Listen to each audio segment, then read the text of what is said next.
Aujourd'hui, Lucille, on va parler de la base IGNES et des FDES notamment. Oui, en effet, Yasmine. La base IGNES regroupe ce que l'on nomme les FDES, des fiches de données environnementales et sanitaires. Elles concernent les produits de construction et même de décoration. C'est un peu comme leur carte d'identité environnementale.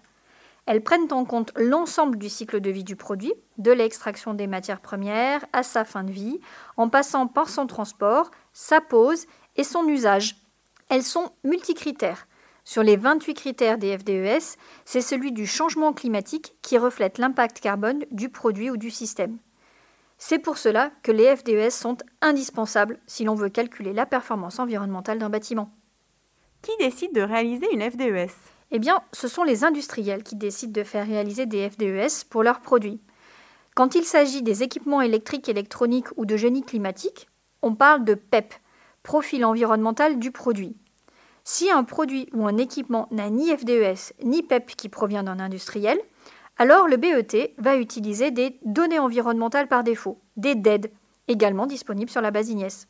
Quelle est la différence entre une DED et une FDES ou une PEP ? Logiquement, les données environnementales par défaut sont plus pénalisantes, c'est-à-dire que leur poids carbone est majoré par rapport à des FDES ou des PEP, ce qui pénalise de facto le projet. L'objectif des valeurs par défaut est d'inciter les industriels à réaliser leur FDES ou PEP. C'est pour cela qu'Isover, Placo et Isonat ont tenu à réaliser leur propre FDES produits et systèmes depuis plusieurs années, afin de faciliter la pratique des BET. Aujourd'hui, nous disposons de 651 FDES dans la base IGNES.